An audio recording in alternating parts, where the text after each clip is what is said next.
It's Spoilerin time, folks. The show where we take all that information we gather on our other show, Cord Killers, about how to watch things and then watch them and talk about them. This week, we'll talk about the Larry Sanders Show, episodes 10 and 11 of season 5, the book, and Pain Equals Funny. We're going to talk about Disney Gallery, The Mandalorian, episode 1, as well as Star Trek Lower Decks, episode 1. Which one will we continue to watch for next week? However, before we get to that, I'm Tom Merritt. He's Brian Brushwood. Yeah, and joining us, of course, is Lamar Wilson. Thank you so much for joining us, man. Hey, I'm still here. Thank you. I will never leave you all. Good. As I understand it, you managed to actually watch Lower Decks. Yes, because I have a competent CBS All Access account. Yeah. Okay. What happened to you?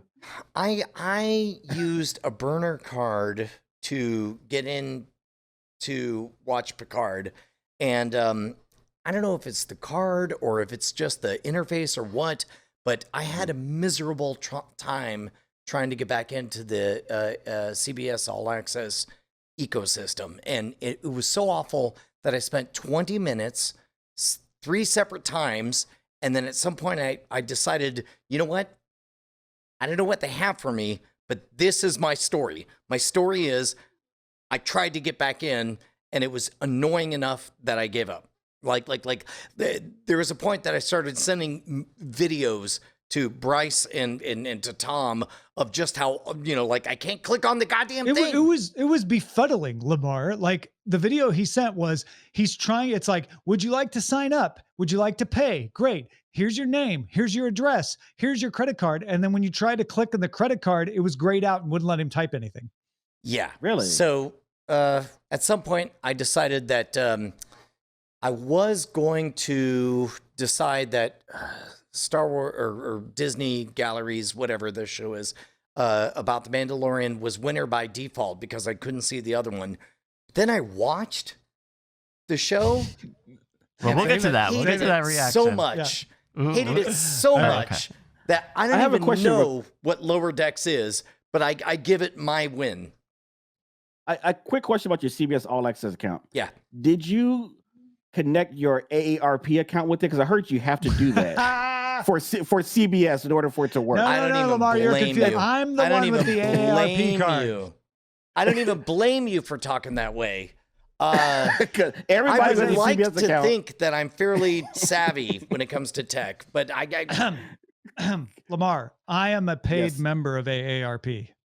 Oh, yeah, I know. I saw you at the dinner. So yeah, you are an honorary alumnus. No, I'm not an honorary. I'm in.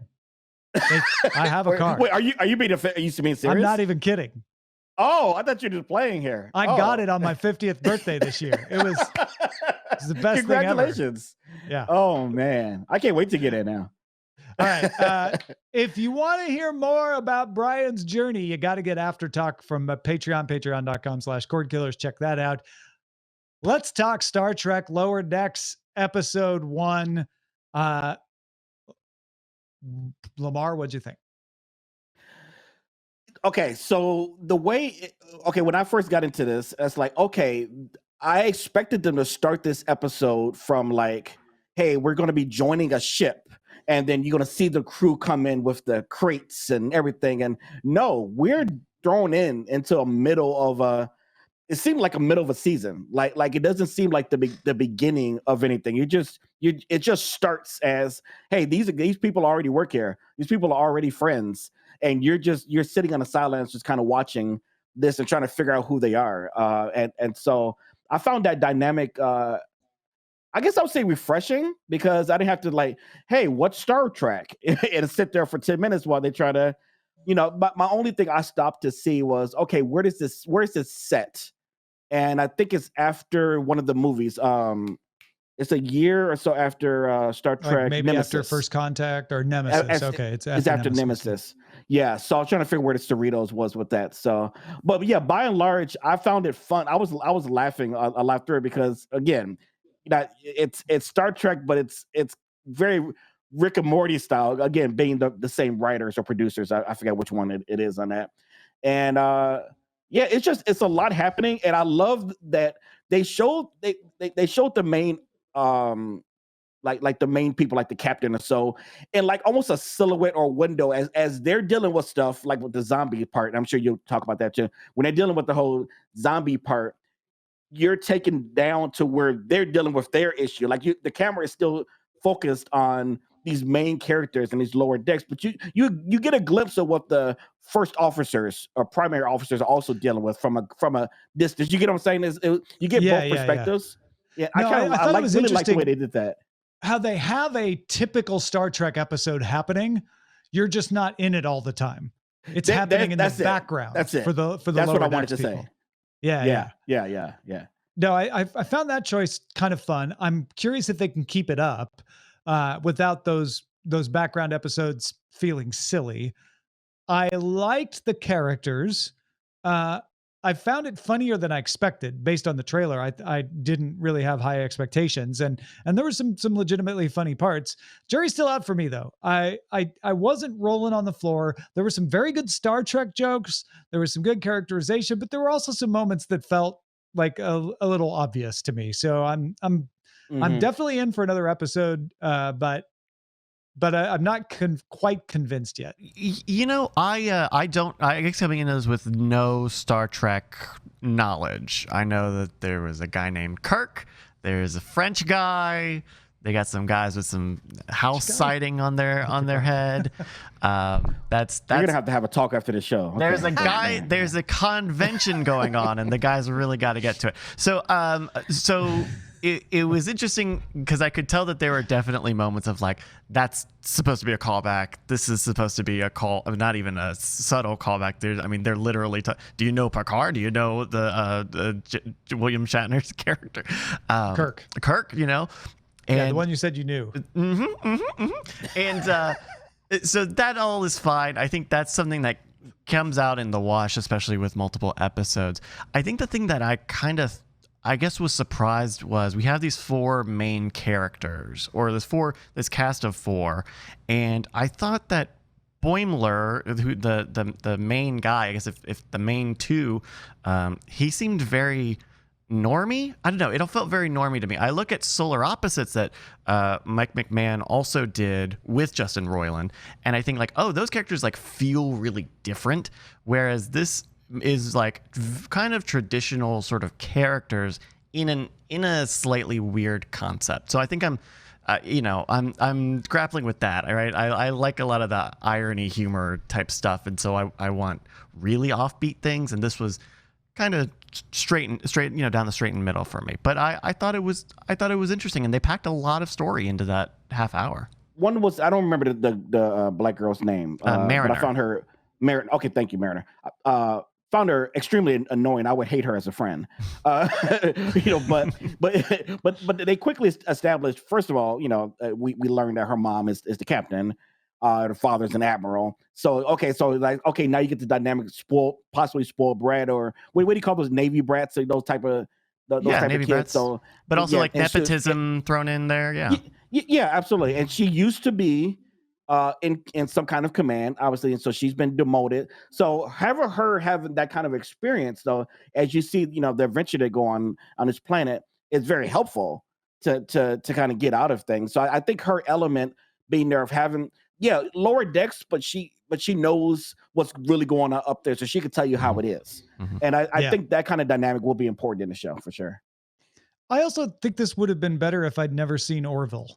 There's some elements of this are like very irreverent within the Star Trek universe, but I kind of felt like the Orville already was irreverent because it's essentially a Star Trek show that just isn't technically in the Star Trek universe.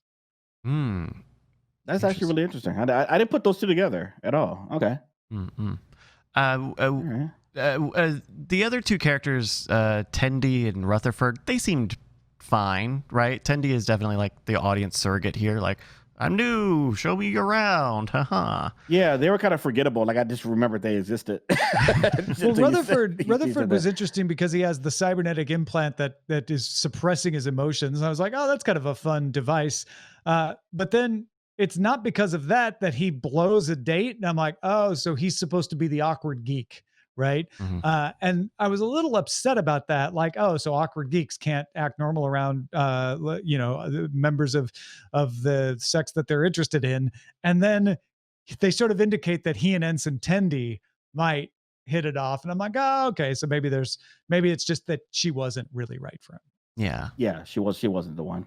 But even though Yeah. I don't know, they seemed, it's a weird thing where like they need to figure out the tone of the show, because it's like, they're kind of connecting through this crisis that's happening, and they're really not caring about the crisis. They're doing their own thing while it's happening. And it's this one small little thing that is, a deal breaker for Rutherford, where it's like, in normal world, right? Like that's an insanely specific, like, frequency matching, where here I don't think we're in the show enough yet to feel like we're removed from those big action sequences for that to feel and right. I think that's why having Ensign Tendi agree with him made me feel better about it, because I'm like, oh, so really the girl not caring about the level 2 diagnostic is the weird situation. That's supposed to be a weird thing. Yeah. I'm interested to see if this is going to be a like, how are they going to run with this story? Is it going to be a episode of the week type of thing, or are they going to run with the continual story of things happening? Because it's shorter. Obviously, it's 30 minutes versus a typical 42-minute episode of without commercials. And there's only 10 episodes in the season too. Oh, interesting. So, IMDb lists 22 episodes. Maybe there's already a second season ordered. I think there is. I think IMDb is counting season 2 because they have listings for all those episodes as well. Gotcha. But I ended up liking this more, and I was less lost than I was worried I would be. So. That's cool. That's good to know. Yeah. What do you feel, Brian, having heard all of that? Yeah, now, Brian, I'm curious. I feel like we have a champion right now, because I did watch the Disney Gallery: The Mandalorian episode 101. Yeah, thank you, Lamar, for joining us. Sorry. Oh, right. Lamar, I forgot you're not sticking around. Thank you again for joining us. And remind folks where they can watch your stuff, not just on YouTube, but also your new Instagram stuff. Yeah. Instagram.com/Lamar Wilson. I'm doing a new series there that's reacting to different products, whether they're expensive or silly, like a $300 toaster that I react to. Really short episodes. I'm trying it out on Instagram, then throwing it on YouTube later. So, check it out on both places. Appreciate it. Thanks, guys, for having me. Thanks, Lamar. Love you. Take care. All right, let's talk Disney Gallery, The Mandalorian. Brian has already taken 15 opportunities to tell me how much he hated it. Brian, I loved it. I thought it was great.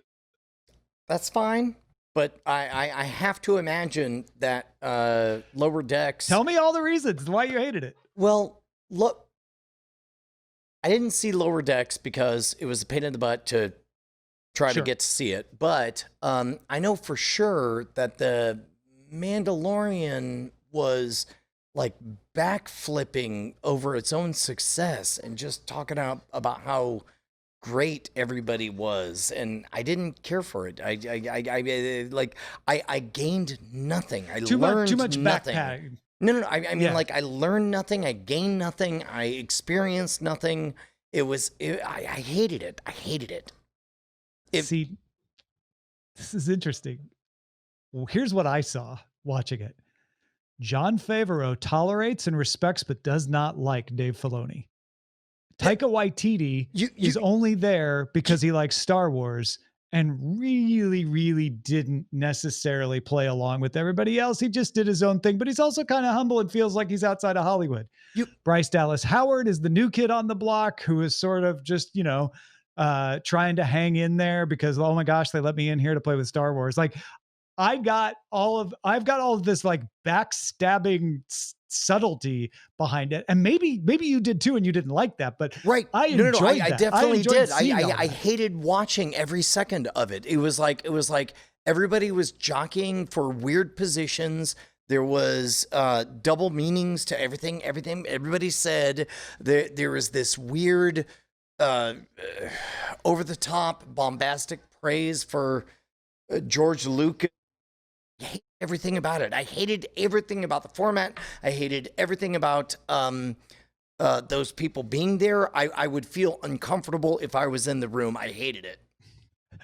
I think I would feel the same if I was in the room. I think I sort of enjoyed this look at it from outside the room.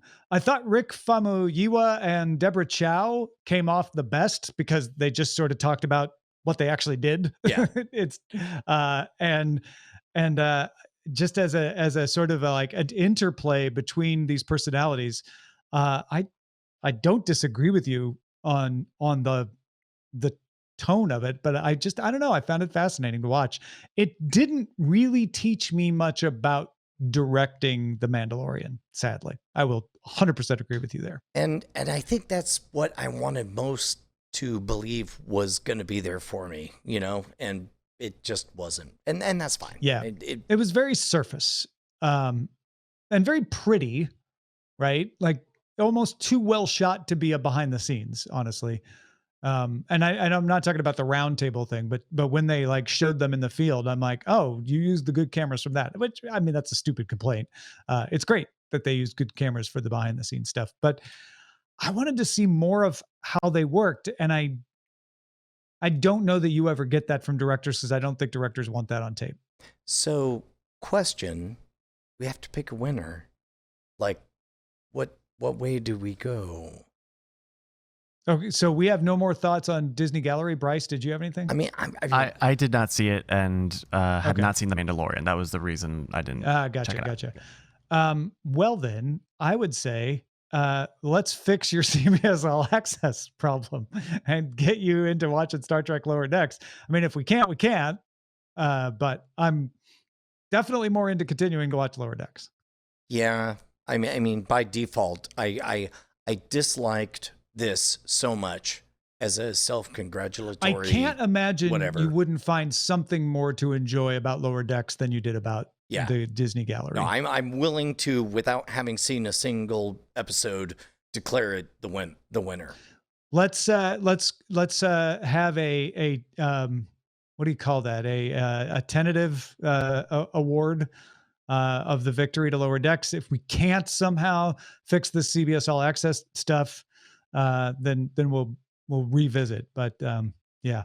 I mean, Let's talk about something more enjoyable. The Larry Sanders Show, episodes 10 and 11, the book, and pain equals funny. The book was, what you would expect. Larry wants to write a book about his life and career, and it causes all the regrets and hilarity and worries that would cause. I thought pain equals funny was some of Larry Sanders' best scenario making because of the fact that Paula is wrestling with taking another job and they sort of maneuver her into staying, which is hilarious because we know that Janine Garofalo leaves the show, and Phil having his writing suffer. It was a little bit paper thin in the fact that he was either on or off, but I thought that was a fun way to treat that topic of like, you don't write as well, you don't create as well when you're happy. Number one, I did not know that she leaves the show. So now I TIL. Yeah, both of these were very good shows that made me very uncomfortable. And this is my comfort watch, so I'm gonna have complicated feelings about it. What made you uncomfortable about either one, honestly? Well, the book made me uncomfortable because, like, literally, I'm writing a book, and then the. But is it a bio that you're writing? Okay, all right. And then the other one, like we've already talked about how like I like Artie at his best when he's just God and coming in and fixing everything, and this was another Artie is not God, he's a flawed human being episodes, which neither of them quite landed for me as much as I would like. I could see where the book would maybe hit a little too close to home if you're working on a similar project, but that's also to Larry Sanders' credit that it hits that close to home, right? Yeah. Well, and specifically also like I almost want to shake Larry Sanders and say like, nobody makes money writing a book. What are you doing? You do it for the credibility. Come on. Yeah. Well, but I think that's what you're supposed to do, right? In almost all of these situations, you're supposed to want to shake Larry Sanders and tell him to stop because he's never doing the thing that he should. Pain equals funny. I didn't love that Artie feeling threatened by Paula, but on the other hand, that's realistic. And I wouldn't want did them like to, the part where Phil got good because he was miserable. I wouldn't want them to have Artie be too perfect. And to me, this was the right measure of showing Artie's vulnerable side, where he is worried about, younger people coming in and taking his job. And that feels very real to me. The Phil thing was silly, but it was super fun, silly. Yeah. Yeah. No. I of the two, I would say that the Pain Equals Funny was better, more fun for me. The book just felt like if you've never been around somebody who's written a book, then this would all be novel. But I've been around a lot of people who have written a lot of books, so it was not very novel. Bryce, what'd you think? I thought these were both really strong. I really did like seeing. Are we sure that this is Paula's Janine Garofalo's final episode? It does certainly I seem don't know like that this is her final episode, but you had mentioned previously when we were talking that she leaves the show, and I think we confirmed that. I think we looked it up. In any case, this definitely felt like a very soft, a definitive yet soft goodbye that we just start to see even less of Paula. And I thought it was a strong storyline for her to get, especially because we see, I don't know, it's very interesting to see, Paula killed it. Paula basically killed it.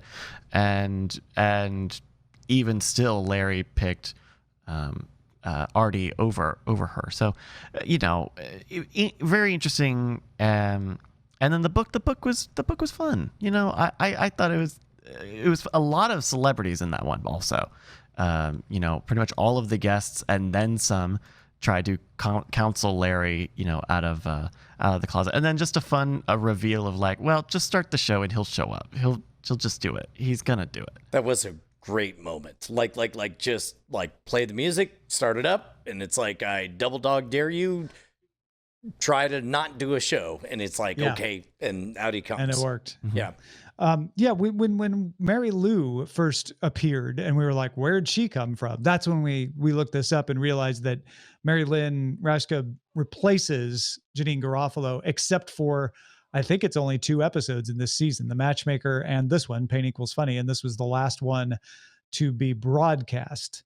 Although I think The Matchmaker may have been the last one they shot.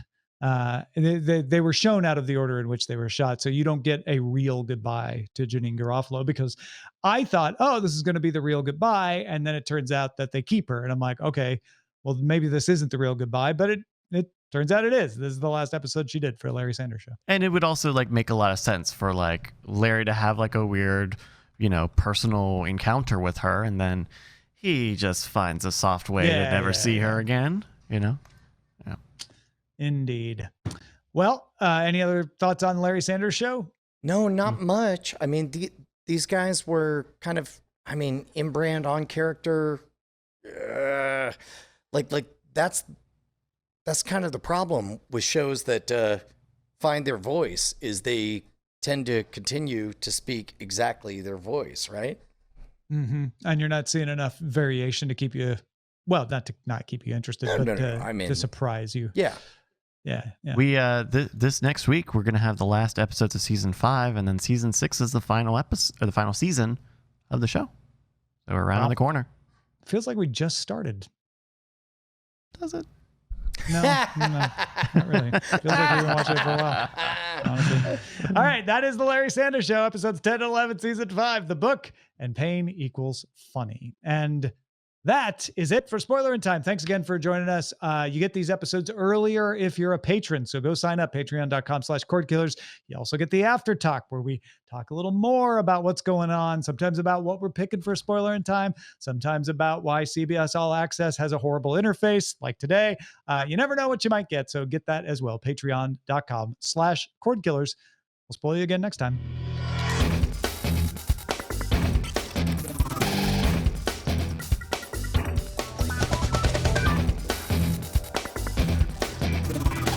Diamond Club hopes you have enjoyed this program.